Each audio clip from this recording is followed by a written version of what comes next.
It's been answered simply, a woman is not a man. But in our age, it's never been answered with any specificity what a woman actually is.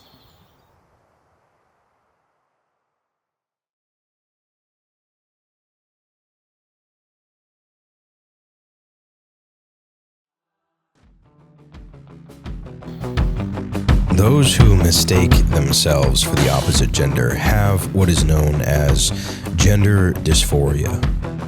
The most salient example of this is, of course, transgenderism. He doesn't know what a woman is. However, this is a symptom, not a diagnosis. Gender dysphoria is, philosophically, the fallacy that men and women can mutually agree to swap roles. Thanks very much. The President of the United States. In the early 2010s, that was primarily expressed through the LGBTQ movement. But the actual name for this is feminism. To be feminist is to despise the objective nature of sexuality and gender roles. This occurs long before surgery and makeup come into play. To hate your own sexual nature is to be dysphoric. To codify this dysphoria as the law of the land, you must overthrow the institution that maintains the status quo. Which is to say, you can't have transgenderism without first overthrowing the patriarchy. I think she said, F the patriarchy? Welcome to the post-revolution world. But it's not this that is the true indication that the war against the patriarchy has been won. It's this. Let me check with my wife, okay? Happy wife, happy life, right? So you say. Yeah. Happy wife, happy life. Well, we'll have to check with the boss on this one, okay? I gotta ask my wife first. Okay. Happy wife, happy life? Happy wife, happy life. That's a good one. Happy wife, happy life. I like that. Well, shoot some men man down and costly sales. Let's hang the watch out and wash the dishes. But when the time rolls around, you elected president. What did the say, sister? What did they say? They said, see you later, alligator. And don't forget my mashed potatoes, cause I'm going downtown to here's my vote for president. We were suffering until suffering. Not a woman even vote no matter what age. And the 19th Amendment struck down that restricted rule.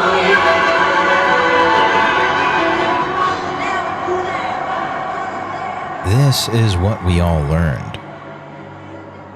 And we learned it because it's all true, right? And if it wasn't, if the story was a bit more sinister, what then? What would it mean for the last 175 years of progress if, in fact, the origin story of feminism was unrecognizably different? The audience that's going to be watching this believes that this process is organic. Organic, yeah. You and I know this isn't true. So the question is whether society is fundamentally driven by bottom-up organic movements, or whether society is more so engineered and steered from top-down power structure, power control. I definitely think the tendency is more towards the latter. Quigley says that all of these revolutionary movements, going back to the French Revolution, were funded by very powerful banking elite families in Europe, and that they saw the potential for social revolution to, I think at that time, really target maybe their political enemies. So the key way to change society was not just through typical kinetic warfare, but through social war. And one of the key ways to do that is to attack the male-female relationships. We were at the house one night, and We were talking, and he started laughing. He said, Aaron, what do you think women's liberation was about? And I said, I'm pretty conventional thinking about it at that point. I said, I think it's about women having the right to work, getting equal pay with men, just like they won the right to vote, you know? And he started to laugh. He said, you're an idiot. And I said, why am I an idiot? He said, let me tell you what that was about. We, the Rockefellers, funded that. We funded Women's Lib, you know? And we're the ones who got all over the newspapers and television, the Rockefeller Foundation. He says, and you want to know why? He said, there were two primary reasons. And they were, one reason was we couldn't tax half the population before Women's Lib. And the second reason was, now we get the kids in school at an early age. We can indoctrinate the kids how to think, which breaks up the family. The kids start looking at the state as the family, as the school, as the officials, as their family, not as the parents teaching them. The power elite, the system, the social engineers, the technocrats, they've studied this to where they figured out that they can flip the genders, flip the roles, and that this will actually reconstitute society. Because remember, they don't actually believe that there's purpose or telos in nature. They think it's all just kind of everything's randomly mutating and evolving. People think of they're doing activism for freedom and liberation. They're actually serving inversion. And so women now have to do the roles of men, and men are supposed to be like women. Everything is getting inverted, not just because everybody's batshit crazy, but because it's actually a plan. And this is what a lot of people can't figure out. A lot of people, for example, in the normie conservative world, they think of this as, we're run by a bunch of incompetent boobs and the idiots in Washington, toss them out. No. We're run by technocratic mad scientists who know what they're doing, and they understand that flipping roles and inverting everything is not just madness and chaos, it's madness and chaos for a specific end. Feminism is one of the key elements that they had to do first to bring about all the other revolutions. So whether it's the 60s counterculture revolution or whether it's the biological trans revolution, all of that had to be preceded by the feminist revolution first. It is odd to think that if you were purely an atheist-minded person that you would think in this dynastic way. But I do think that a lot of the elite are not atheists. Really, a better explanation is that what's motivating these people isn't just themselves, but that they're actually spiritually influenced by a higher power. Yeah, there's an intimate relationship between feminism and witchcraft. Most people don't know this, but it has a very easily documentable history. What is a witch? Every country in the world has witches.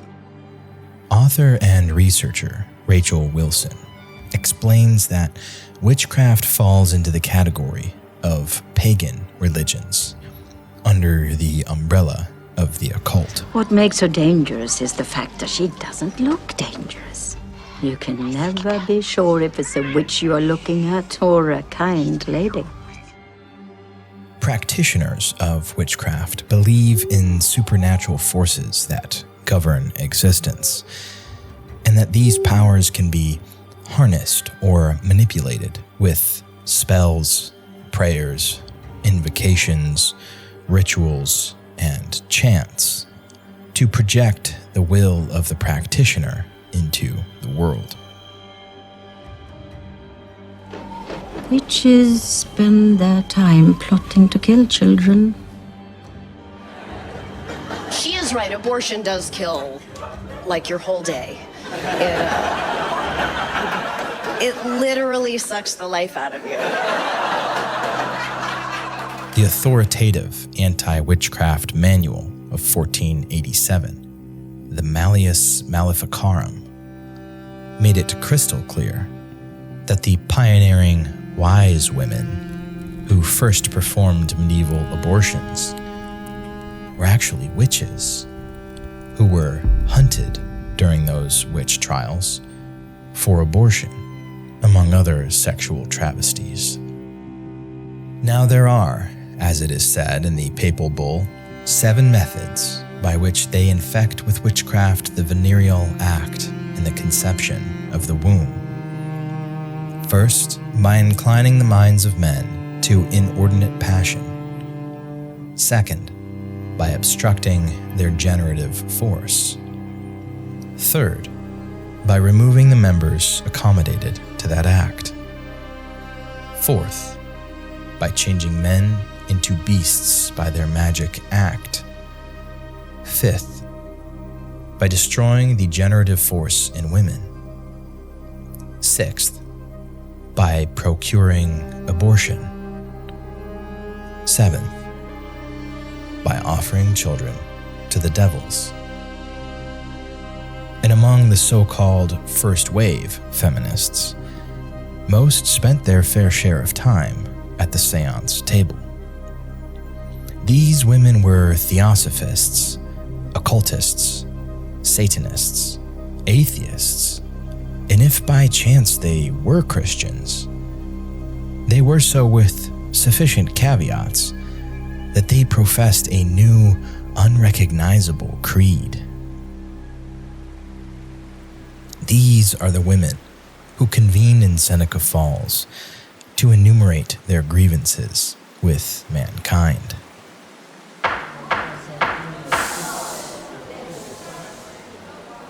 The entirety of so-called first-wave feminism is encapsulated in the memorializing document from the Seneca Falls Convention, the Declaration of Sentiments. Over a century later, the feminists who conglomerated at the infamous 1969 New York City boardroom meeting proclaimed the same fundamental sentiments. So identical were these goals and grievances that the only honest conclusion one can draw is that there is no such thing as a wave of feminism. Why are we here today? To make revolution. First wave feminists had called this repeated injuries and usurpations, constituting absolute tyranny by men over women. What kind of revolution? The cultural revolution. First wave feminism had identified this as the elimination of the promise of wifely obedience to her husband. And how do we make cultural revolution? By destroying the American family. First wave feminists had implied in the Declaration of Sentiments that this destruction of the family would be accomplished by enticing women out of the homes and getting them into the workforce. How do we destroy the family? By destroying the American patriarch. In first wave feminism, they had implied this would involve clerical patriarchs being replaced by female clerics and lay patriarchs replaced with matriarchs. And how do we destroy the American patriarch? By destroying monogamy. First wave feminism had implied that the differing code of morals for men and women should be equalized by encouraging women to be as promiscuous as possible, including, as these second wave feminists would come to say, by promoting promiscuity, eroticism, prostitution, abortion, and homosexuality. The leader of the women's rights movement, Elizabeth Cady Stanton, felt so strongly about the incompatibility of Holy Scripture with the well-being of womankind that in 1895 she published the Woman's Bible, a revised version of Scripture laden with the feminists' corrections. Stanton proclaimed that they cannot accept any code or creed that uniformly defrauds women of all her natural rights, and that marriage for a woman was to be a condition of bondage, maternity, a period of suffering and anguish. And in silence and subjection, she was to play the role of a dependent on a man's bounty for all her material wants, and for all the information she might desire on the vital questions of the hour. She was commanded to ask her husband at home. For the feminists, this could not stand. Feminists themselves give scriptural Eve a more honest interpretation than modern Christians, eagerly recounting that Eve's rebellion comprised some kind of proto-feminism. They lionize and sympathize with Eve. According to feminist author Katie Scott Marshall, Eve became known as the source of original sin and responsible for the fall of mankind. She became a blueprint figure for all subsequent women and the reason for their menstrual suffering, their pains during labor, and a cautionary tale as to why they should submit to their husband. That is, feminists lament not Eve's disobedience before the divine and familial patriarchy, but rather her punishment for it. Eve, to feminists, is a tragic hero. On the other hand, the triumphant feminist superhero is Adam's apocryphal first wife, Lilith. Lilith is described as a demon with wings, and after refusing to spawn with her God-given husband, she mated with devils and mothered many other demons. Whereas Eve got caught and punished for her disobedience of God and man, Lilith did not. According to legend, Lilith revenged herself upon God's angels by robbing children of life, especially stillborn infants, SIDS deaths, and by way of witchcrafted abortions. The feminists have said that Lilith's rejection of complementarianism and Eve's sentencing to a life of being ruled over by her husband are still struggles that carry enormous relevance for modern-day women. As occult and diabolic as these proceedings were, the mere gathering and protestation of some hell-bent women in the mid-1800s isn't sufficient to overturn thousands of years of societal harmony. So then how in the world did this happen?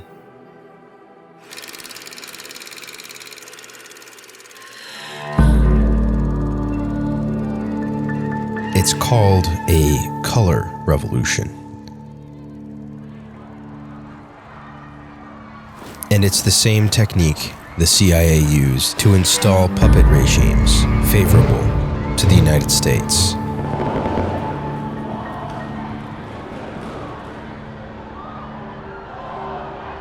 And this technique was applied to the family.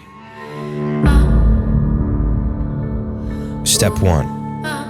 The regime being replaced must be semi-autocratic, which is to say, mostly a dictatorship that listens to its subjects.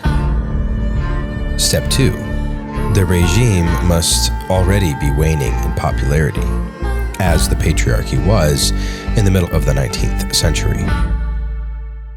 Step 3.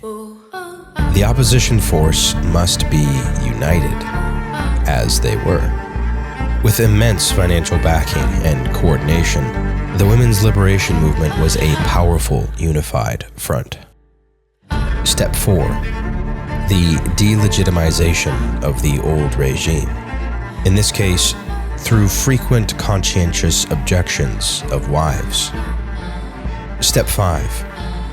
Promulgation. The female vote. Female politicians. The first quote-unquote waves of feminism. Step 6. Mobilize protests.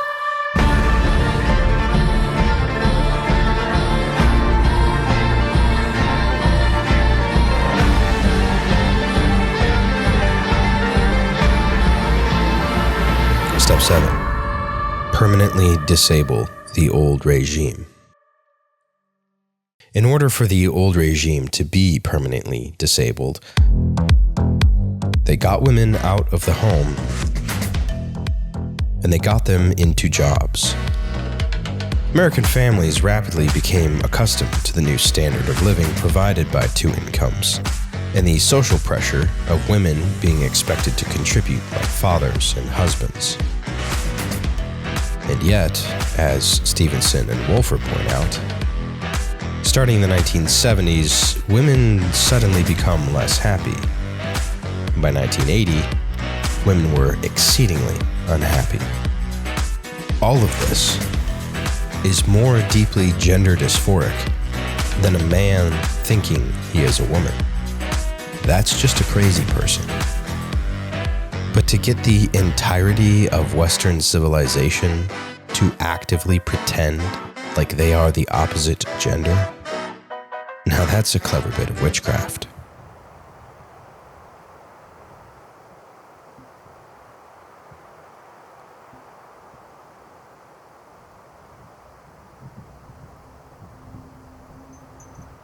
I also remember you saying in a talk once that, like, there are books that no one's allowed to read or know about. Yeah. In the forbidden section. Yeah, actually, let me get you. I can get you that copy. I'll give you a copy of it so you can. Oh, that sounds counterintuitive.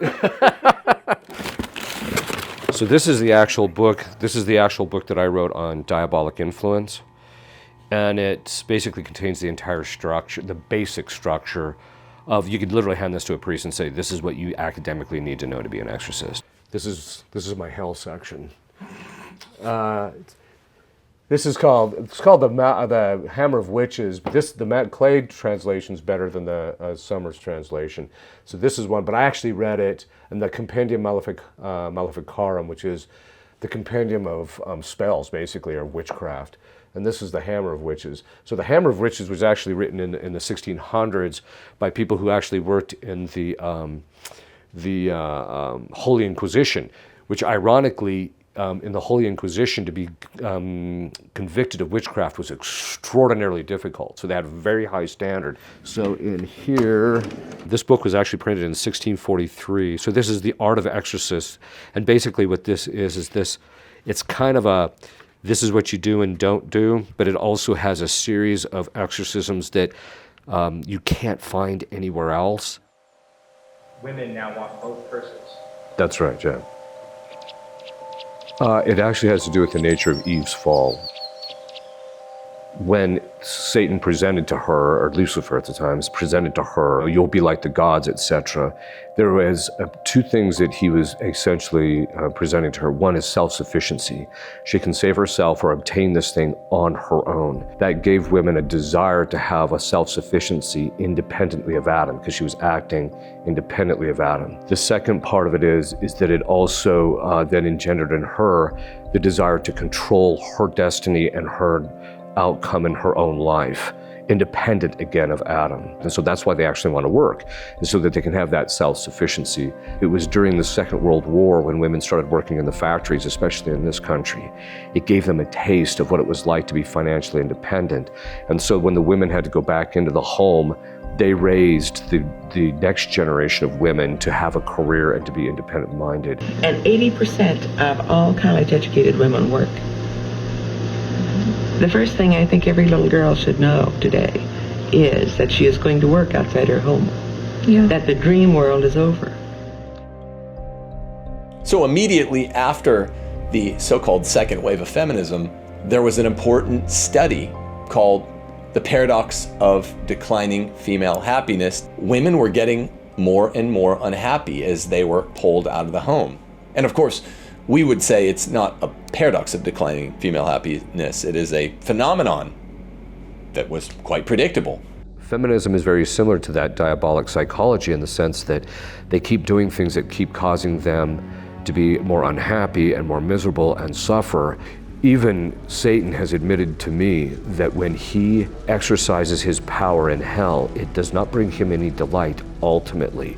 even his power in hell is to his own demise, even to his own sorrow and pain. That is being replicated in the feminist movement by getting them to seek after the power independently of whether it's going to fulfill their nature that God had given them. But then they're also running up against the resistance internally to themselves, because the more they do this, the more unhappy they become. And so in order to maintain the choice that they have, the more vicious they become internally. By that I mean in the sense of they become stronger, wedded to this thing in a more malicious way in order to attain what they want to achieve. They tear down the patriarchy, but then in the end, they themselves don't find the fulfillment, and so they're still unhappy. So even if feminism wins in the culture, women will not win just by virtue of the fact that they've acted contrary to the way they were designed. Feminism, properly understood, is actually misogyny. Feminism tells women that they're valuable when they act and live like men. If you ask a young girl what she wants to be when she grows up, and she says she wants to boss it in the boardroom or be a CEO, then she gets rounds of applause. But if you just say, I'm gonna be a stay-at-home wife, I'm gonna get married, and then from day one, stay at home and submit to my husband, serve him, order my life around pleasing him, that is something people find deeply disturbing. You're not living like a man at all there. You're having no real impact on the wider world, the public sphere. So it seems like a wasted life. Now that's misogyny because it really strikes at the heart of what women are most deeply fulfilled by. Super Bowl champion Chiefs kicker Harrison Butker getting some backlash after his commencement speech at a Catholic university. Because I think it is you, the women, who have had the most diabolical lies told to you. How many of you are sitting here now, about to cross this stage, and are thinking about all the promotions and titles you are going to get in your career? But a lot of these women don't even realize that they have been indoctrinated because they're going to work. Their fathers were telling them to pursue careers. Their fathers were sending them off to university to become indoctrinated. And in their father's failures, a lot of them end up at the other side of 30, coming out of the fog of being the boss babe, realizing that's never what they wanted to begin with. It was not just a failure on the women around them to show them the way. Where was the patriarch? And that's a hard conversation to have. I have family and friends that, they'll talk to my daughters, you're gonna become a doctor or a lawyer and an engineer, and no, and it's always endearing. I don't want to engage in a debate with family, but they're going to become the most virtuous and beautiful wife, mother, and homemaker possible. Because if I don't provide that protection, who will? The boss babe mentality is so embarrassing because nobody actually believes that. Everyone's laughing about it. Nobody thinks when they see a woman on a billboard in a power suit or directing men in an office that that's real. My name is Mrs. Timothy J. Gordon, and I am an adult human female. The modern woman's perception about her employment really is self-centered. It's about her glory, her accomplishments. When I tell women that the church says you're not allowed to work, married women, and I get this ridiculous response, well, I don't have kids, I'm not in school, I got my chores done during the day, what am I supposed to do with all this free time? I'm aghast. Now, patriarchy is instantiated in the Catholic Church in two ways. There's the lay patriarchy, which is basically the household church. The father is priest, prophet, and king in the domestic church of his household. And then if you look outside, that patriarchy is reflected in the overall hierarchy and structure of the church itself. We have an institutional or ecclesiastical patriarchy with the Pope, meaning Papa, at the top, and it's all male. The idea that Christianity is egalitarian couldn't be more wrong. Even in heaven, there's hierarchy. Christianity is shot through with hierarchy, all the way through, in the order of nature and also in the supernatural too. It's like an iron law, no escape from it. Patriarchy is so fundamental because it's not really about men or women at all. It's about the two sexes working together in a way that complements each other for the benefit of children. Because the family is God's plan for human nature, ruled by fathers, the family is the fundamental social cell. It is the only way that human beings actually flourish. Patriarchy on the deepest level is men following God to lead women and children. All three sects of Christianity, Protestantism, Eastern Orthodoxy, and Roman Catholicism, have been infiltrated by feminism. Perhaps Roman Catholicism the most, the one with the most safeguards against it, is by the 21st century the most infiltrated. It turns out Christianity is the patriarchy. So when feminists say, "F the patriarchy," they're saying F Christianity. All Christians reading scripture, tradition, the magisterium of 2,000 years of Christianity acknowledge, if they're reading the Bible for what it is and what the popes have taught and what the first 300 years of the Christian tradition taught, men are the leaders, and that they're of course the leaders of the church and the leaders of the church in miniature. I think that's why, from this establishment standpoint, controlling and steering Christianity is so important. That's their main enemy. Many of the global elite have written in their books that real Christianity, authentic Christianity that people are taking serious is their enemy. That's why they have to control, subvert, change, and alter the churches. And we just had Francis say that the church needs to become more feminine. It's too masculine. In the Orthodox world, we had a Greek bishop that was ordaining a deaconess, and it's very important to have women in those roles because it's an inversion. I think they have to invert and change that religion because the West, in particular, what we call Western civilization, is one of the key roadblocks to the technocratic order. Power! If you can destroy masculinity in the church, then the idea, I think, is that masculinity in society would be destroyed. It is true that I have said that 80% of traditional families are matriarchies, and the reason is just basic observation.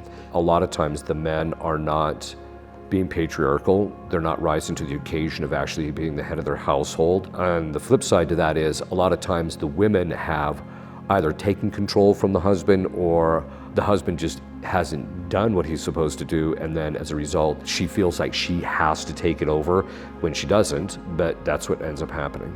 There is a far greater population of men that are passive and effeminate than tyrannical.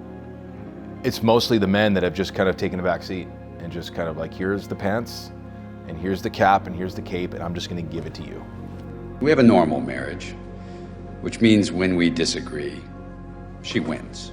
When there is problems specifically within families where the demons are attacking the family, the first thing we tell them they have to put in place is patriarchy. Because once the patriarchy is put in place, 80 to 90% of the diabolic attacks stop. And there's a basic reason for it, is because the authority structure is to provide and to protect. So the husband is actually to provide and protect the wife, both materially and spiritually. So when a woman submits to her husband, she remains under the authority structure of her husband, and as a result, she remains under his protection, spiritually speaking, and the demons can't attack her. Once she's out from underneath the authority structure, the spiritual protection that comes from that authority structure is lost, and so then she becomes more subject to diabolic influence. Christianity is explicitly patriarchal in both the clergy and the laity. Christ instantiated a patriarchy in the church and in the home, and there was no equivocation about this. A Christian, therefore, de facto affirms the patriarchy, and yet, if you were to interrogate almost any Christian, they would likely vehemently deny this. So how did the feminists inspire generations of Christian men to defect from their rightful roles as patriarchs? Enter mutual submission. In the recent census, Australians were required to put down who was head of the house. We thought we might get a few smart and funny answers from people passing on the street on who was actually head of their house. So let's find out right now. There was no golden age of the patriarchy in the last century. Who's the head of your house? I am. Are you married? Yes. You have a husband? Yes. Oh, would he say the same thing? Yes. In the census paper, whose name did you put down when it required you to answer who was head of the house? Mine. Oh, he was happy with that? Yes. I see. Yeah, who is the head of your house? Well, I think I am. You and I were lied to. And who makes the big decisions? Oh, I think she does. I see. Your grandparents' grandparents were feminists. Excuse me, who's the boss of your house? I am. Why do you say that? Well, I just feel as though I am, too. Oh. Of your house? Well, we both are. I suppose on the census paper you couldn't very well put down that you were both the boss of the house.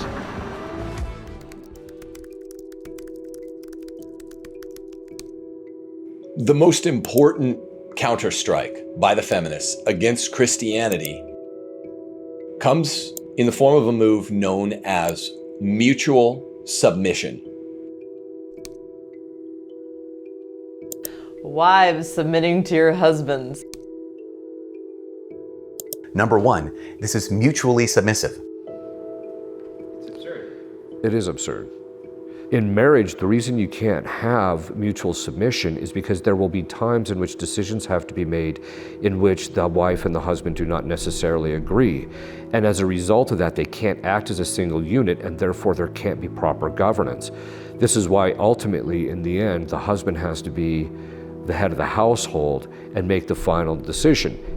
It was Pius who said, the mutual submission which St. Paul talks about pertains only in relationship to the marital debt. If a wife makes a request for the conjugal act, the husband has an obligation in justice to render it because he has exchanged, he's given her rights over his body. And vice versa, if he asks for it, she has to render it. But he says it only pertains to that. Well, all three sects of Christianity agree about one point, that Scripture is inerrant. To those folks who say that this was merely a cultural expectation that was reflected in Scripture, all of the 20th century popes who wrote on the topic of emerging feminism and sex relations all guarantored what Scripture said about household relations. The submission is not mutual, there's no such thing, and the term mutual submission never appears in the Bible. It's a lie, it's an impossibility, it's a contradiction in terms. Like, what is the Christian vision of the one who's called to be the leader? Well, where do we look? We look to none other than Jesus himself. So Jesus is the head, we're his body. Jesus is the bridegroom, we're the bride. How does Jesus lead? Well, he doesn't say, I'm here to make the decisions. I'm the one who's in charge. Yeah, Christ does not submit to the church. He gave his life for the church. And so in a like manner, a husband has to give his life for his wife. And by life, we mean whether that means that he has to literally die in order to protect her, then so be it. But also he has to give his life in providing for her, going to work and providing for her. So that he has to give his life, but that doesn't mean he submits to her. He says, the Son of Man, meaning himself, did not come to be served, but to serve, and to give his life as a ransom for many. So yes, husbands, lead. What's leadership look like? It looks like that. It looks like service. The service is ultimately in relationship to God. The obligatory service is given to the wife and to the children, but it's in order to fulfill his duty in relationship to God. And so he's ultimately submitting to God by providing for his wife and by protecting his wife, and that's the service that he provides. He's not submitting to his wife in the sense that the wife has rights of determination. Because God set it up this way that women are to submit to their husbands and husbands are to rule over their wives, God created in men and women natural inclinations in relationship to that. If the wife submits to the husband on a habitual and a regular basis, the husband will have a natural inclination to want to just love her. If the wife truly knows that the husband loves her, even if he's not that bright, even if he doesn't always make the best decisions, but he really loves her and wants what's best for her, she can trust and have confidence into him, and she will submit naturally. It takes a tremendous amount of humility to recognize this is who I am, this is who God made me to be, and if I act in accordance with that, then not only will I be happier, but also I'll be freed from the constraints of the constraints and the attachments of pursuing things that I want that are actually harmful to me or not good for me or not going to make me happy. And then also it means that the person is freed of the responsibility that comes with power, comes with authority. They're freed of that responsibility so that they can actually focus on those things that are their responsibility, that are the tasks that God are asking of them, that will help them to have that perfection, so that in the end, their true freedom and their true happiness is going to be precisely in the pursuit of that humility. If a woman does not attain what you're describing here on earth, she does not learn to submit to her nature, can she go to heaven? The answer is ultimately no. If she tries to work on it to some degree and doesn't follow it necessarily and doesn't usurp her husband's authority, then she can still probably make it to heaven, even though she might struggle a little bit with this, but she's going to have to go through purgatory because nobody in heaven has a desire to control. Everybody purely wants to do the will of God. And so she has to overcome it either in this life or she's going to have to overcome it next. On the other hand, if she usurps her husband's authority in this life in a grave manner, then she's not going to make it to heaven anyway. And then her desire in hell will be for power, but it will be unfulfilled. The perfect woman is precisely the one who has conquered this desire to control in relationship to her husband, which basically gives her a servant's heart. She desires to serve him and also to be his helper. And so one of the perfections that you'll see with a woman who has conquered the desire to control and has mastered the virtue of modesty is that her approach to her husband is one of reverence. It's one of recognition and respect of his legitimate authority. So the reason that the demons have so much vitriol in relationship to Our Lady is precisely because she had that perfect submission to the task that God had asked of her. They, on the other hand, refused the task that God had assigned them. We're so blessed as modern women to have Mary as an example, because we have in her exactly what God thinks is the perfect woman. You might think that I would look to a stereotypically masculine saint, like one of the great warrior saints, for example. Maybe being a man is all about what you do on the battlefield. But no, it was actually the emphasis on the dignity and beauty of the feminine, the silence, the submission, the long suffering, the willingness to actually send your son out into the world, knowing everything that would happen to him and not complaining about it. That speaks so powerfully to me about what a woman is and how she fits within patriarchy. That's why I chose the Virgin Mary as my confirmation saint. We no longer know what a home really is. The home is now just a house, a place for eating the occasional meal and sleeping before departing again. If the woman is the heart and hearth of the home, then it comes as no surprise that in her absence, home becomes cold and heartless. It is the family, not the individual, that is the basic building block of our society, and a woman makes that building block worth living in. The character of society itself is created first in the home, within a family. How then can we expect society to yield any goodness if no one has a desire to be at home. All of women's perfections find their purpose in the home.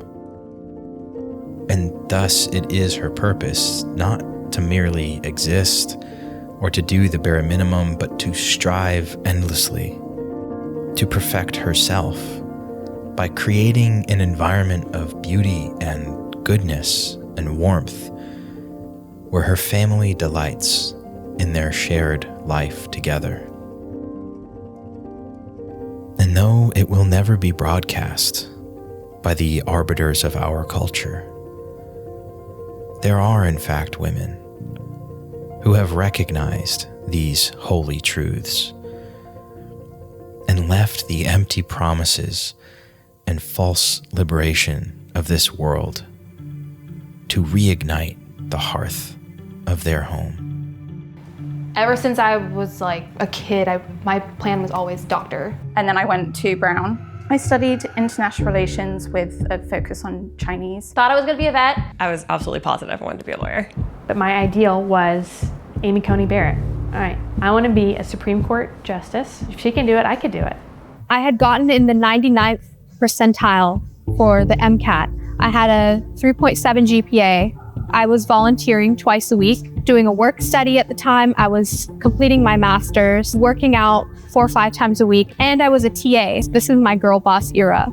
And because I've had this idea in the back of my head like for so long, with my parents being immigrants and like I wanted better, you know, make their sacrifice worth it. How my parents presented the world to me was that you choose a career and that's what you do. In the same way that a man can be a husband and work, a woman can be a mother, a wife, and work. You have to go to college, you have to go to college, you have to go to college. Always encouraged to do really well in school. That was priority number 1. Graduated high school with my associate's degree. I started law school at Alabama at 19. But with Samuel, I knew he would take care of me so well and I wanted to do the same. Pretty much right when I met my husband, I started realizing that my natural interest in him and what he's doing and the life we would build together was directly opposed to this way I was spending my time from 9 in the morning till 5 o'clock at night. I felt like I knew pretty early on that this is the guy that I want to marry. Never felt like that before. So then I met Scott, and it was just a really interesting person, and I was really interested in the Catholic faith. The more I learned, the more I knew it was the truth, and everything started kind of coming into focus. To think that, oh, well, I'm gonna also want to have kids, but I have to study, and then I have to go through residency, and I knew like, there's no way. I was like taking like 18 credit hours and doing like a bunch of extracurriculars, and I had an internship and a job. I asked my parents one day, I was like, what is the point of all this? I was just so frustrated. They're like, well, what do you mean? I mean, like one day you'll be a lawyer. So ultimately I'm putting in all this work now just to work more. That sucks. One day I just got out of the shower and I fainted. And I called 911 and I put on my pajamas and then I passed out again. I woke up in a CT scanner actually. My first thought was I have to get home. I have to get back to my study schedule. The doctor had told me, because I had a concussion, that I have to just lay still. I can't watch TV, I can't read a book, and I have to do that for a couple of weeks. At first I was really angry that my schedule had been so ruined. And then, like, you know, as the days progressed, I realized what I was really upset about was the fact that I'd nearly died without ever having fallen in love, without ever having explored Europe, without ever having had children. What if that's what I really want? Why am I pursuing this dream that no matter what specialty I chose, I would likely be in this state of being overworked for the majority of my life. And I would miss all of these things that I realized I truly wanted. And so I wanted to make sure that I did my part with Samuel and especially our children. And I knew that becoming a doctor was not going to help me do that. As a relationship just blossomed naturally, we both realized that that's just silliness. There's not time for that sort of frivolity, and that our lives together were going to be an entirely new creation of what we thought as single people. It really teased itself out. Either you're following the woman or you're following the man. You cannot have both people under each other. He'd wanted me to stay home once we had children. And at that point, I did too, but only in the sense of it being like a sacrifice, again, like one that I thought was worth making, but I was like, well, this is gonna suck. I think it'll be lame, but I think it's the right thing to do. I clerked at a law firm, and I just did not enjoy it whatsoever. And I would catch myself during the day, like just, I don't know, looking up different homemaking things. I had a discussion with him because it was imminent that he was getting a good job offer and say it would be possible. I was like, hey, what if I stayed home like right when we first got married? And he was like, yeah, that's great. That's what I wanted anyways. I definitely felt an ego death, very focused on my own career, my own image, my own success. As time went on and I was focusing on, okay, what would a family look like? What would marriage look like? Started to look at what can I offer society that wasn't my own career. I mean, it felt like a huge sacrifice to have to say that. It felt like I had to die to myself to say that. I would speak to people and they would ask me like what I was doing with my life. And I would be like, you know, I'm in law school. And they would be like very impressed. And so then at this point, I start telling people what I'm doing and they're like, okay. Because I obviously enjoyed being the person that like impressed people. So it was definitely a hit to my pride at first. But I definitely had external pressure of everyone asking, so what are you gonna do? What job have you got an interview lined up? Like, oh, that's okay, you'll get one. Those things that would have bothered me before, having to explain them away, oh, you know, we're gonna figure things out, or, you know, I still have this going on. It didn't matter. It was like a badge of honor to be like, I am here. I don't know what's gonna happen next, but I have a man who's gonna take care of me, and we're gonna see this through. And everybody always says, well, you could always go back to school. And I'm like, not really, you know? Like, the baby's not gonna just disappear. Your daughter will go to school. I'm like, but then I'll have like a second one or a third one that is just now starting, you know? As they get older and go to school, like there's more responsibility. There's the sports, there's the lunches, there's the extra cleanup. There's, you know, still my husband, Samuel's not going anywhere, and there's still a house that I have to take care of and make. Detaching myself from what other people think post-marriage, I think, was essential. I had wasted so much time and mental energy thinking of becoming something that I wasn't ever going to be. It was kind of a funny moment for me because I was like, obviously this is the truth, but I'm kind of embarrassed that I didn't recognize it for this long.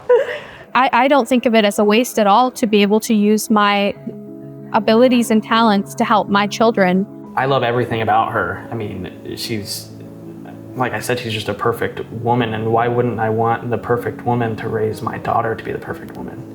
Why would I go hire some random person to raise her the way she wants to raise her? I don't know, I want my kids to be just like my wife. Yeah, I mean, that's why we fell in love and got married, is because I love her and I want to bring more of her into the world. That I wanted a bit of that magic that you saw when Sleeping Beauty is dancing with the prince. That's all I wanted. When I go home at night, I have that little piece of magic in my life that's really worth it for me.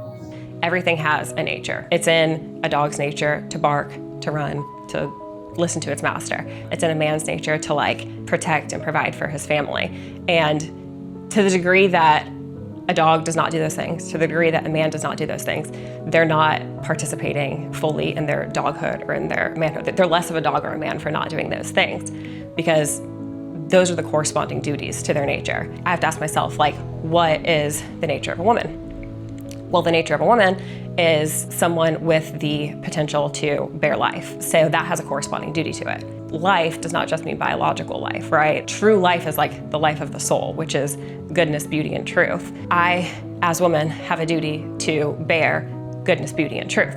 The way that I do that is by finding what the highest good is that I can attain or achieve and just putting everything into that. That's family. That's the eternal soul that I get to raise and the husband that I get to care for and love. Our decision for me to stay home was truly based on an understanding of what my duty is, and rather than asking the question, how can I have it all, asking the question of what's worth having. We've been married for a couple years now, and we have a little boy. In those moments where I'm able to see my family and see how far we've come in such a short amount of time, I think, man, am I happy that I did not go down that other path. That wouldn't have gotten me Thomas. That wouldn't have gotten me my son. It's not a sacrifice. Not for a minute is it a sacrifice.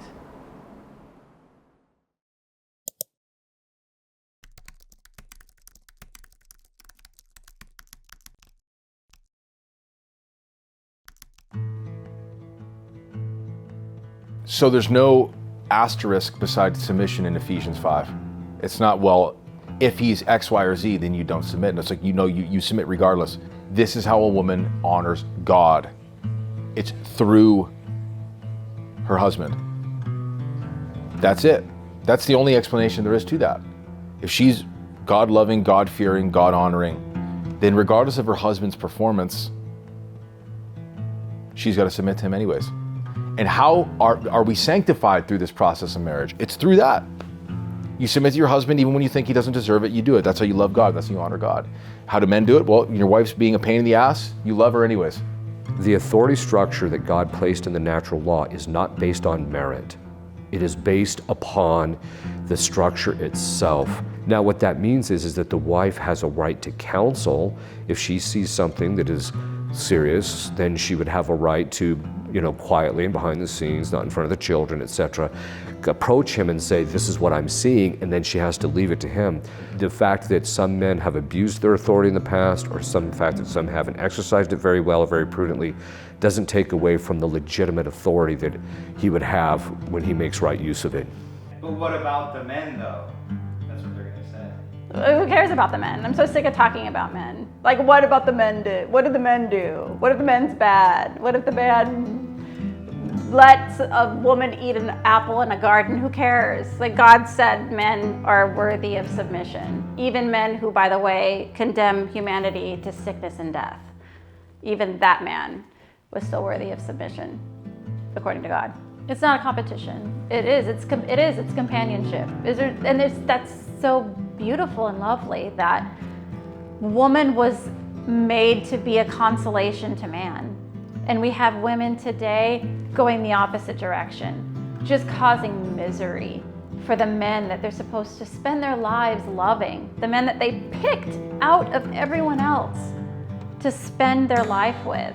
No, I mean, it does not hurt my pride to submit to my husband.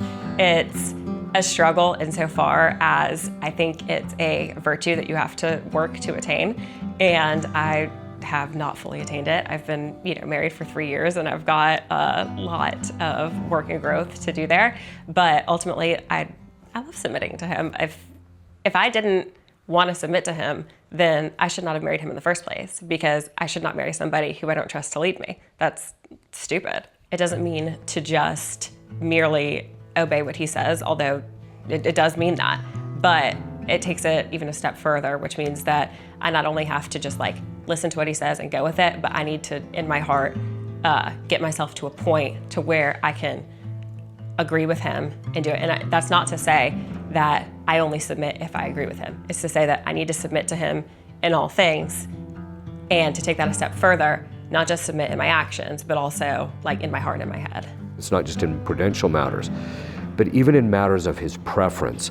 And this is because this takes on the semblance of what it's like in heaven. In heaven, everybody does not just what God determines prudentially, but just even the slightest will of his, everybody desires to do so. And so she's beginning that process of building those virtues to have those perfections so that she's preparing herself for heaven. My understanding of the faith at the very beginning was very poor. I struggled quite a bit with, I know a lot of women do, with reconciling my modern thinking with the way the church and the way God thinks, which is eternal. I mean, the language that was used in better functioning times of our church, they did not parse language. They were not looking after women's feelings. They would just tell us straight out, this is what the church expects for you to do, and go do it, be about your business. So I made it a total project over Lent to read the Bible cover to cover. And in my actual personal Bible, I have written, it's almost like a study project. Anytime the Bible mentions women, what were they doing? Were they working? Did they have husbands? What were they saying? All of this is my research for just interesting things in scripture about women.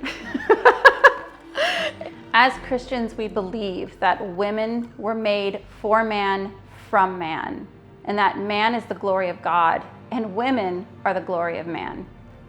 People who know Tim and I know that we are best friends. There's no doubt about it. And what they find extra surprising, I think, is that we've subscribed to the idea that even though we are best friends, it is a friendship of unequals, meaning he is the head of this household, and I am his helpmeet, and I will do whatever he tells me to do. So that's why if there's one thing that you can always count on to get the visceral reaction from feminists, it's the idea that the husband is the head of the wife, submission.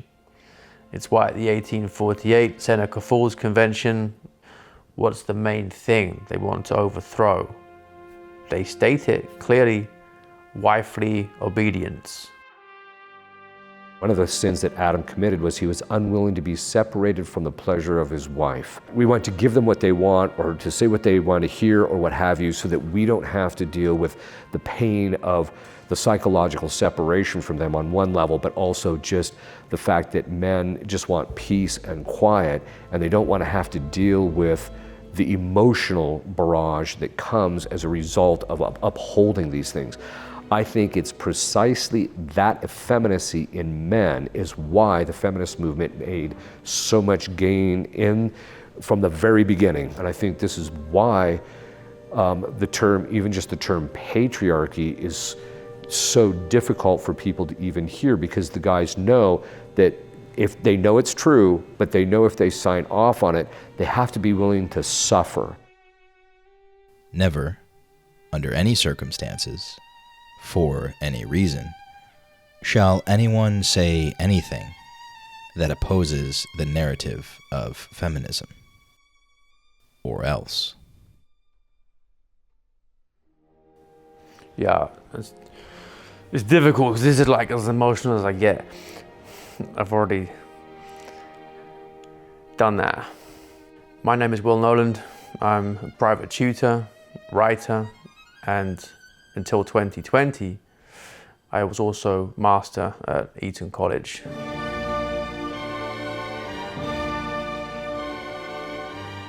The UK's most prestigious all-boys boarding school. As a literature teacher, I was always passionate about what makes a book a classic. And when you're reading books like that and teaching them, you get to confront natural law, and you also get many deep insights into human nature, specifically the interaction between the sexes. I wanted to teach students about the topic of patriarchy, bring it back to family above all, because patriarchy literally means rule by fathers. Because of the students being in an all-male school, which acknowledges at the point of entry that the sexes are different, I wanted to touch on the core question of what it means to be a boy growing into a man, the meaning that's actually embodied in you physically, the specific call to a particular social role. And what better place to do it, or at least so I thought, than what I imagine was the last bastion of traditional masculinity in the UK and perhaps worldwide. The lecture explored the idea of the patriarchy paradox, which is that the more egalitarian a society becomes, so the more gender equality there is, the more women in particular actually choose traditional roles. It's the opposite of what researchers expected to find. It makes no sense if you assume, as the researchers did to begin with, that patriarchy is something that men impose on women as an oppressive structure. But it makes perfect sense if you realize that patriarchy actually benefits women. Tying ideas about patriarchy, masculinity, and femininity to the family and to the procreation and the rearing of children, and the family as the fundamental unit of society, that's what I wanted to get across. Why are men and women different? What's the purpose of those differences? How do they actually work in harmony? Why do a masculine man and a feminine woman work together as a team to bring something great to their children and to the wider world. I knew it was all rock solid. It was all fully referenced. So I thought, if I can't present this and if the students can't discuss it, what exactly are we doing here? This needs to happen. Yeah, so you were still under the impression that truth matters in this world. I was still under the impression that if you get the truth out there, it will fend for itself and it will win over hearts and minds, and that free discussion and debate is, in a sense, a fair arena. I recognize now that was naive.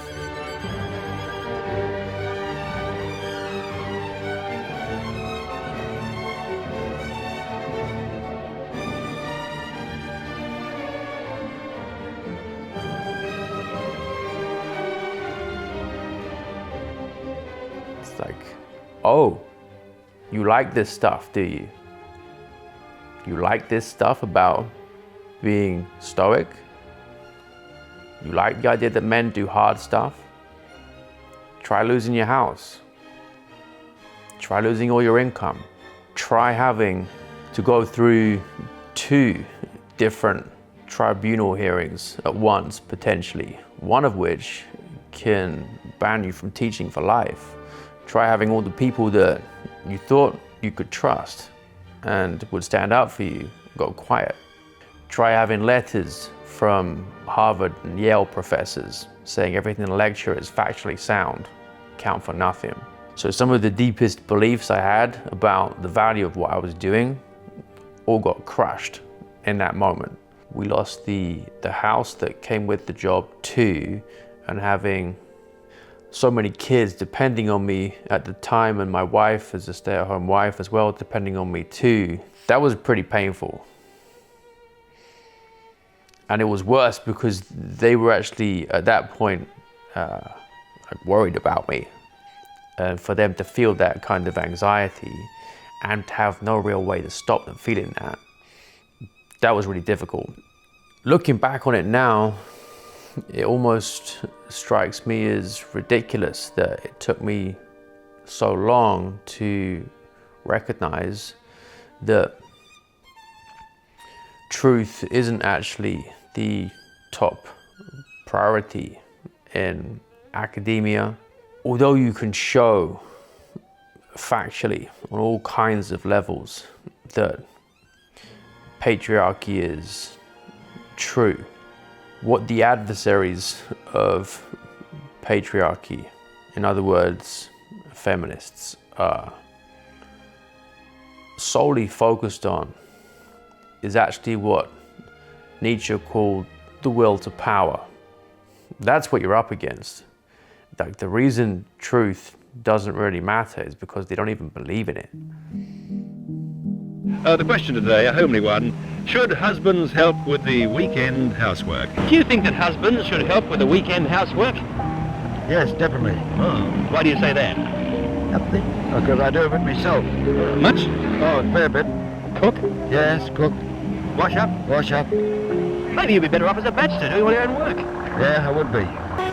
Do you think that husbands should help with the housework at the weekends? Well, that all depends. If the wife goes to work through the week, I think he should help.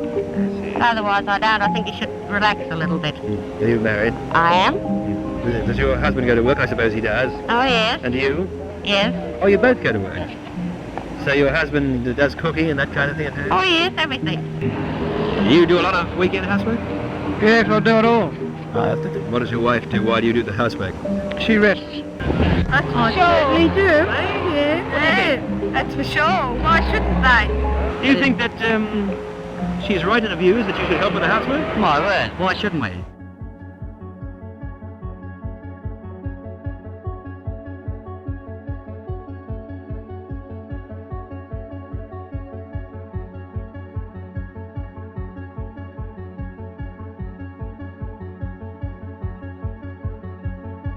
I was getting reel after reel on Instagram of women bragging about how their husband is doing all the baby care duties and why that makes him such a good husband.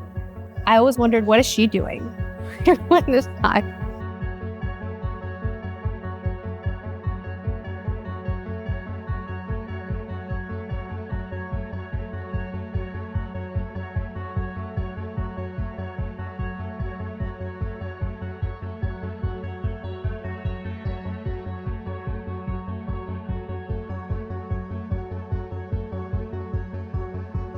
I'd never seen that happen in my own household with my father, my grandfather, uncles, anybody. You might say, oh, maybe they were just toxic males.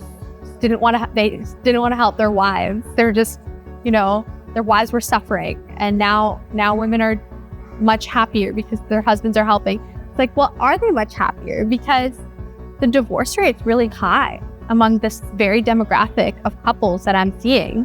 Whereas all the couples I know who didn't have this stuff, like my grandparents, my own parents, aunts and uncles, they were married for decades. If it's offensive that a man wears a dress, which it is, that's only a behavior. It must also follow that it's offensive or unhealthy or dysphoric for a man to do other identifiable female behaviors or vice versa.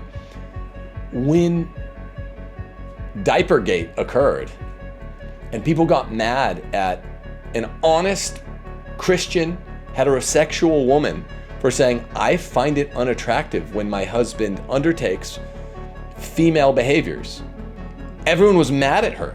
Changing a diaper or doing the dishes is no less and no more a behavior than wearing a dress.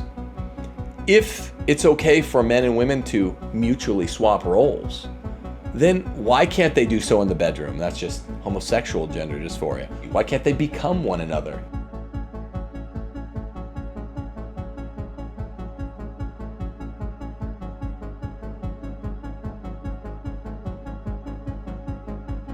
But I've not been able to produce any milk. We're gonna supplement the feeding with formula so that my baby's still getting the nutrients that they need.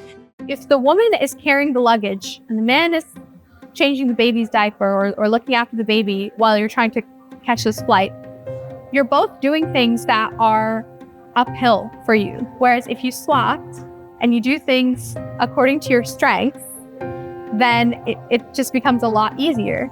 Being feminine is looked down upon and it's disparaged because it's considered useless or weak. It doesn't make sense to me that every girl who has feminine hobbies and feminine dispositions, she always has to qualify it by saying, oh yeah, but I play sports too, or I also play video games. I didn't really understand why it's necessary that if you don't like changing car tires or doing manual labor, that suddenly means that you're vapid and shallow. So any woman who's truly feminine, according to a feminist, is degraded. I mean, think about it. Why is it considered degrading to stay at home and to have a lovely home, to clean it, to cook, to bake, to sew, to do the crafts that, if you ask any honest woman, she really wants to do? When I was little, I always loved art. I always loved drawing. And then when I was 18, I remember writing this down in my diary that I have to kind of stop doing all these things because university is going to be very difficult and I have to focus on my actual program and my career path. And that was really heartbreaking for me. It's really funny for me to look back on that because my husband encouraged me to write my fairy tales down and he published them for me as a surprise. He's helped me get art lessons so I can learn how to draw properly and perhaps illustrate my own books in the future. He's the one who really saw the real me and what I wanted from life. So it's very funny that people think that you get married, life ends. But actually, if you marry the right person, that's when your life can really begin. I think if people are just more honest with their attraction, they can find that their life is easier and it's more congruent with their desires. If you constantly try to force yourself to be attracted to what you're not, it's really going to torture you. In a final traumatic twist of the knife, feminism made premarital sex sexy and the married life sexless. The time in which women are now encouraged to be most sexually active is prior to marriage, and then to deny their boring, inferior husbands sex once they're married. True Christianity champions the exact opposite.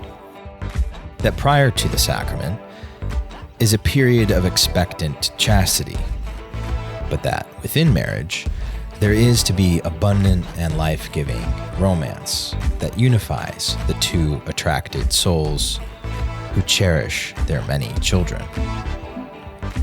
Feminists have encouraged women to gain weight, abandon their pursuit of beauty, and chastise their husbands for their objective and natural desires.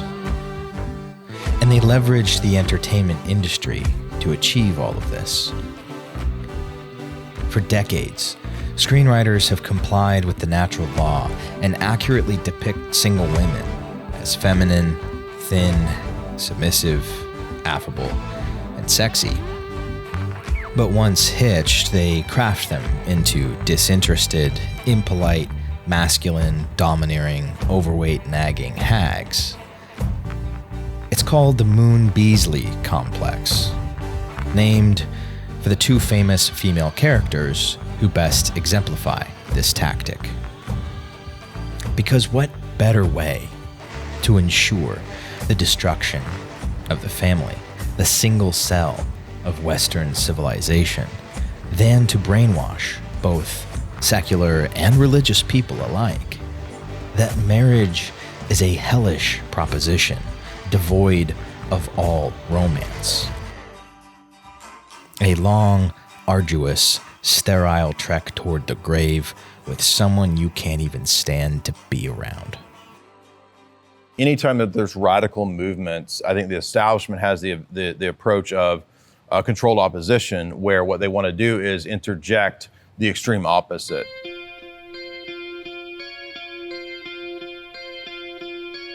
And so you have like this crazy sort of feminist movement over here. The establishment knows there's going to be reaction. And so what you want to do is have kind of people out there to have a kind of WWE match back and forth, right? No, you don't.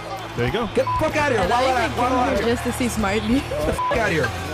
What's the point in having a partner? Making sandwiches and sex? Women don't respect men with no hopes. One mic at a time. One mic at a time. No sex with men, no marriage with men, no relationship with men, no children. I think that a lot of those people, if they're not, disinfo or whatever, they're just not sophisticated enough to understand this is a much bigger picture than guy versus girl, feminist versus, red pill. It's a much bigger social engineering plan that's at work. For example, we were at a Fresh and Fit event. All the other guys are basically just saying, you gotta get ripped, you gotta get rich, you gotta be rare. So just hedonism, basically. Now, I'm not saying it's bad to be ripped, rich, or rare, but what I'm saying is that's not enough of an answer to combat and destroy the toxic ideology of feminism. While Christianity rejects feminism, it also has solutions. Early on in these relationships, in these dating, and within the context of dating, I was very much a nice guy. And I didn't understand why these relationships were ending the way that they were, or why they were going about a certain way. And so when I discovered, the red pill, I felt like I was wandering the desert and finally found water. That now I understood female nature, how men and women should relate to one another, the intersexual dynamics there, right? And I took that and I weaponized that. And it was really interesting timing because I was always the fat kid, and I discovered this on the way down of losing. I lost 120 something pounds in like 14 months. And then equipped with this knowledge, but no grounding of, God's wisdom or reverence of him or fear of him, I weaponized these things. That looked like to me was, okay, I want to make as much money as I can. That's personal development, right? It's hustle and grind, that's what we're supposed to do. And I'm supposed to rack my notch count up simply because I'd heard it so many times. And the more I made, the more, women I engaged with, the more weight I lifted, the emptier it felt. I saw a woman as someone that would betray you and destroy you if she got the chance to do so. Hypergamy, that they have the tendency to always date across and up, and they have the tendency to branch swing to the superior man. That's what I thought. That it was nobody that I dated, including my wife at the time, that she wasn't mine, it was just my turn. I would have these ideas that, all women are, promiscuous, degenerate, and then I was out there like perpetuating the same problem I was complaining about.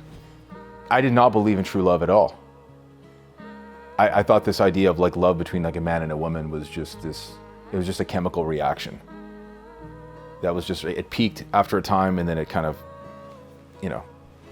petered off after a period of time, and then you were left with somebody that you got tired of. So at that time, it's like objects of pleasures, they're only mine for a time, it's very temporary, it's only a matter of time until they cheat. And marriage is a losing proposition. If you ever think you've met the right girl, you want to settle down, get a house, get a car, will you do me a favor, Gary? Remember this face. We're so deep into the framing of the battle of the sexes now that it's difficult to see it anymore. Whether it's feminism or the red pill, which is really just a kind of feminism for men. The idea of men and women as being opposed to each other. You've already let in the fundamental lie of feminism because you don't believe in the hierarchy which produces harmony. And that's one of the deepest wounds that feminism can inflict. Your wife should be your best friend. Both the red pill and feminists are telling men and women they shouldn't get married, that it's bad for them, that they shouldn't have kids, that it's bad for them, that the opposite sex is bad for them, that dating is a zero-sum game, that men and women are in a constant war of all against all, that if you win, it's only because your counterpart, the opposite sex, lost. Have you ever been in love? To a woman? Yeah. I've had love for women, but I don't think. Really? Yeah, I don't think it's in a man's best interest to be in love with a woman. But you lose control. I've had love for women, but I'm never gonna fall in love with a woman, because when you fall in love with a woman, what happens is you start to lose grounding and you start to lose that rational thought. A lot of the stupid things that men do is because of love. Men love women for real. Women love men. Women love men for real. No, they don't. Women love men under the premise that they provide value. They all use the exact same terminology. It's just the one side says men should win, the other side says women should win. They all assume that men and women don't fit together, like a puzzle piece.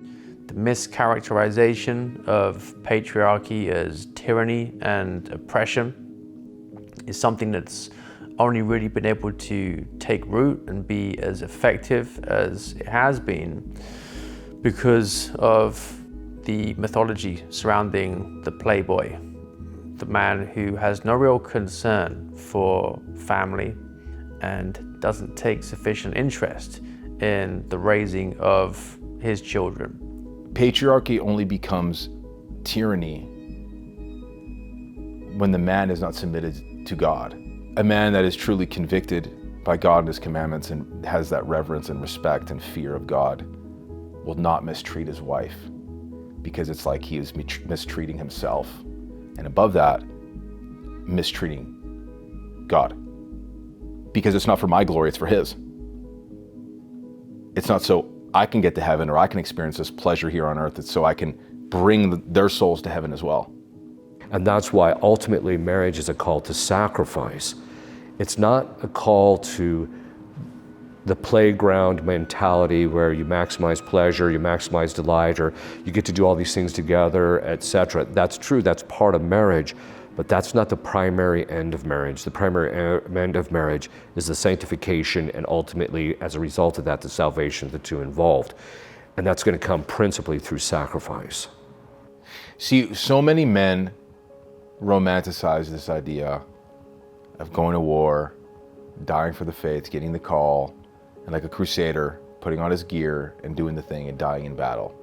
I'm willing to say that that is far easier to do than choosing to love your wife and honor God through marriage, through multiple decades and multiple children and all the seasons of life that come your way.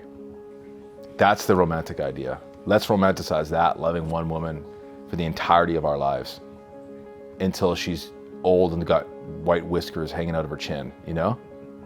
Because when those whiskers come, the stretch marks come, you see this someone, this person's soul. It's like it comes to the surface. Even the people who are very red-pilled and they're talking constantly about attraction, I feel like their idea of the world, they have some good ideas, but it kind of just ends at 25 for them. And they don't imagine that people continue to exist past the age of 25 and still remain in love. And it's really important because this generation is going to hit 40, 50. They're going to hit their midlife crises. They're going to hit their serious diseases. When those things hit you, you need love more than ever. You don't need pickup artistry. You don't need feminism. You don't need power. What you need in these moments when you're faced with your mortality and you're faced with the fact that you're going to die, you need someone to hold your hand. You need someone who loves you and who you love. When I found out in the hospital that it was a girl, I was disappointed at first. Because what had happened was I had flashbacks of my previous life. It just flashed before my eyes. I said, how am I gonna raise a little girl? Look at the way that I was treating these women and how I was treating her mother.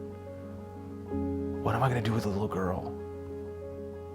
And I realized, well, somebody's gotta raise virtuous women. All this trash I spoke about women and what I've done to them, it's now my responsibility to raise a good woman and to protect her from guys like me before. And then today I got them baptized. I look back and I'm just in awe because I never imagined myself coming to this point. The baptism was a living example of the protection of my family's souls and the guiding them to heaven, which is my chief role as patriarch. And I think that is what embodies patriarchy. That's what it is. What else is it? That not only did their father have to go inward and submit himself to the church and her authority, was I brought them into the fold as well. It started with me and it flowed downward. And that symbol in the water is them coming into full communion with Christ, that protection and those steps toward eternity with me at the front.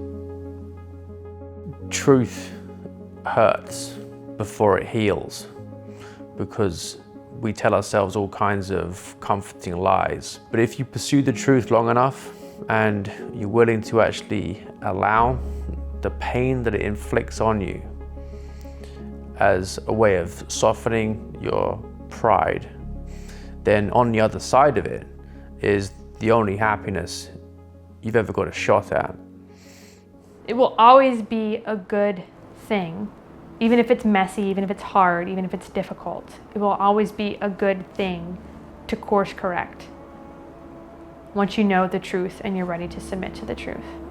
A woman's nature is perfected in her willfully saying yes to obedience to God through man.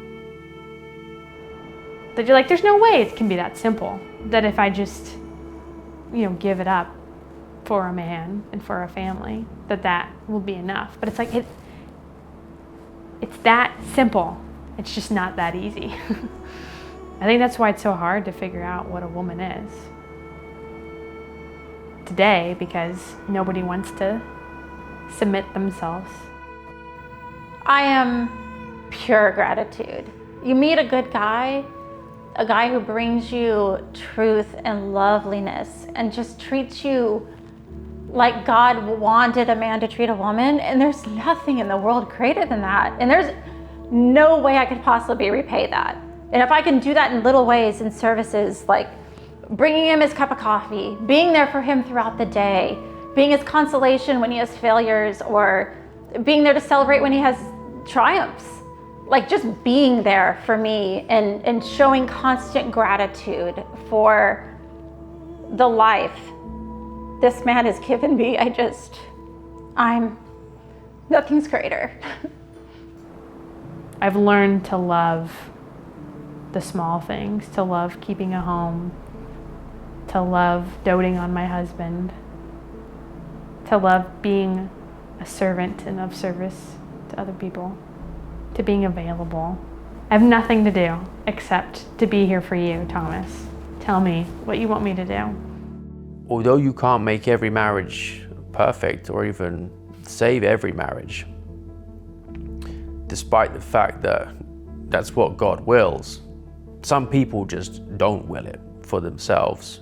The kingdom of heaven suffereth violence, and the violent bear it away. If you want to fight for it, you won't win. And that applies to your marriage too. But what else are you going to do? Did you think the final battlefield would be easy? Do you think we win?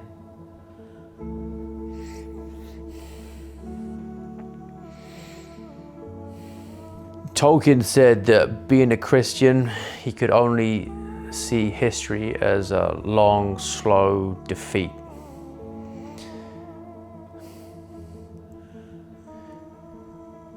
But there's a way to win despite that.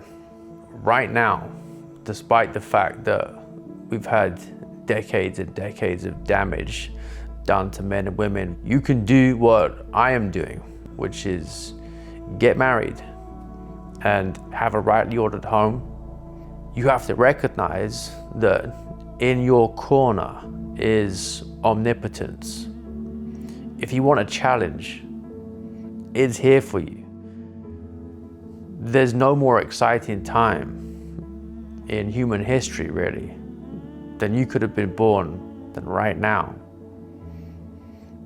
If you want dragons to slay, if you want a battle, this is it, the final battlefield.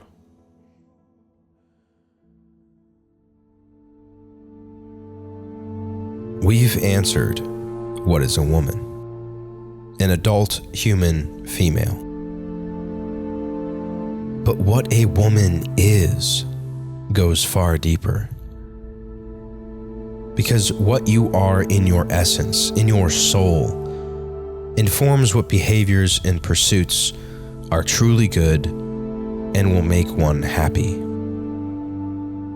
And when that nature is hijacked and violated with disordered desires and behaviors, everyone suffers.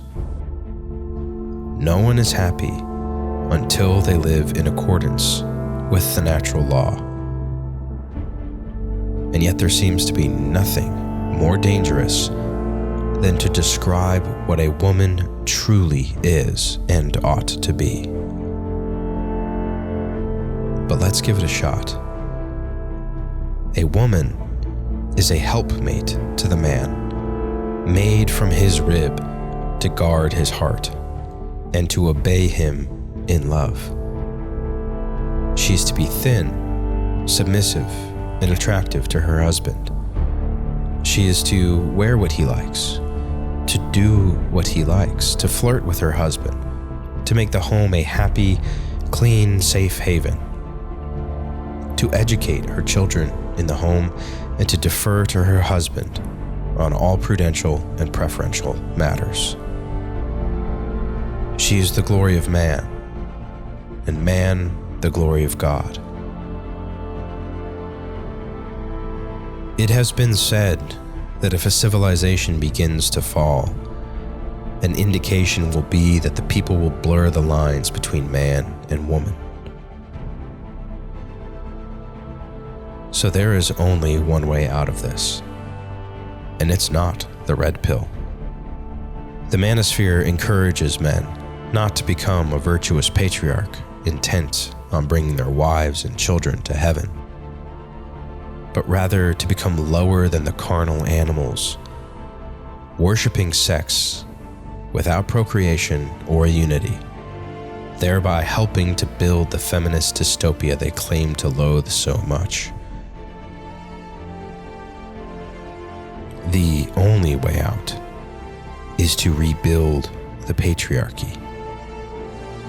One man, one family at a time. Encouraged by the loving submission of all women who take this message to heart.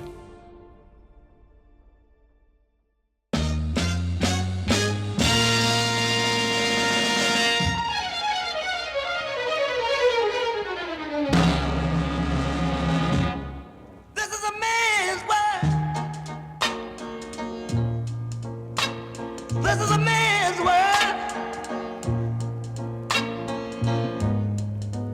but it wouldn't be nothing, nothing without a woman or a girl.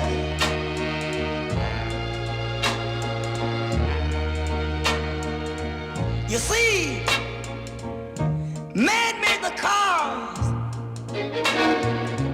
to take us over the road. Man made the train to carry the heavy load.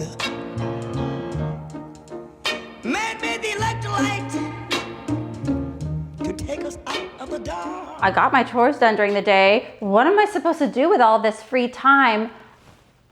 I'm aghast. Air guitar, acting, ant keeping, archery, axe throwing, board games, banjo, bonsai pruning, hand shadow puppetry, hacky sacking, hula hooping, harmonica playing, jigsaw puzzles, journaling, juggling, jewelry making, jumping rope, origami, organizing, photography, pen pals, poetry, sculpting, sewing, soap making, volunteering, volleyball, watercolor painting, watching documentaries.